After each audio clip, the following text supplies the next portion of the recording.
Dr. Chris here at the Nerve Health Institute, and I understand you're suffering with inflammatory bowel disease and inflammatory bowel syndrome, IBS. A lot of people call it IBS. There's a host of so many other gut type problems that are out there, and your gut. I always tell people you want to think of it as your brain, right? So people talk about your gut being a second brain.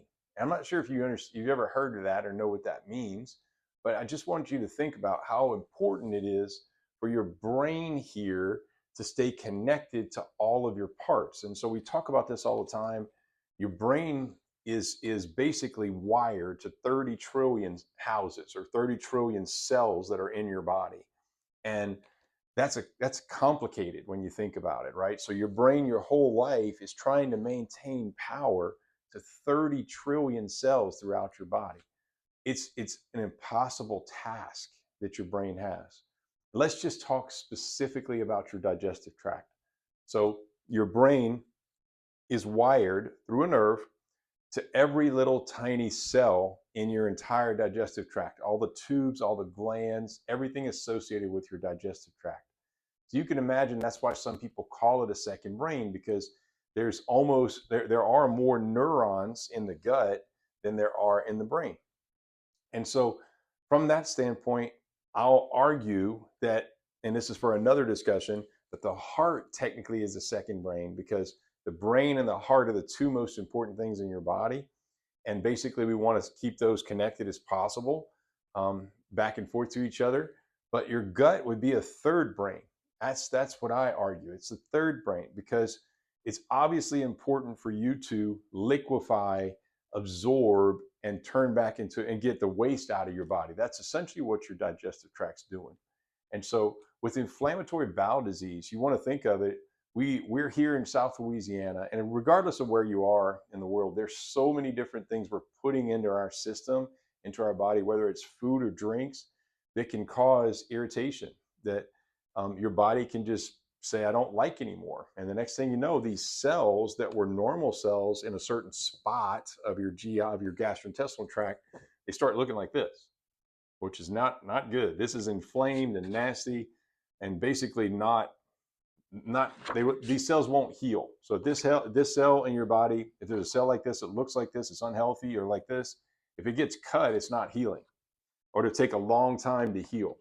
Whereas if this cell gets cut, it's going to heal really fast. And so I want you to think about any damage to your gastrointestinal tract along the way. Damage doesn't have to come just through eating or drinking bad things. Remember, there's three different types of stress that affects our cells.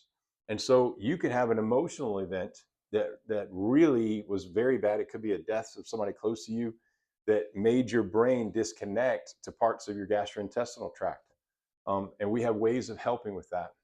And so you also have physical routes. So maybe somebody punched you in the belly, or maybe you had a sporting event, or you fell off of something and hit part, and maybe the cells got damaged and never recovered. And then also there's environmental stresses, like we talked about, the foods and the drinks and everything you're consuming can have effects on your cells and your digestive tract. So it's complicated. I know this is a lot of information, and I'm sorry to push too much on you, but these cells have basic ingredients that just need to be restored. You've probably seen it in some of our videos. Oxygen's number one, water's number two, and light energy is number three. And one of the big things we do is connect your brain here to all these different components of your digestive tract that have lost power. And so that helps. There's a whole nother section, just so you're aware, that is so important. And I want to touch on this. A lot of people that we see having gastrointestinal problems, whether it's IBS or any other type, we see issues with the vagus nerve. And so your vagus nerve is by far the most important nerve in your entire body. It starts back here, it goes to your tongue, and it makes you talk, but it also goes through each side of your neck, and it spider webs into all your organs. So by far, it's the most important nerve in your entire body.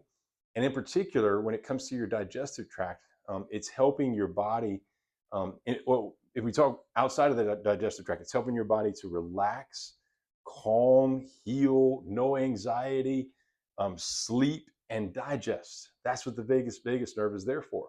So when that vagus nerve gets disconnected, And it could just be one side or the other. It could cause a host of symptoms throughout your body, um, outside of just your GI, but it can basically cause all kinds of issues. And we have ways of helping with that. And we have ways of teaching you stuff to do at home. So if you come to see us at the Nerve Health Institute, we will figure this out for you and do our best to absolutely help you.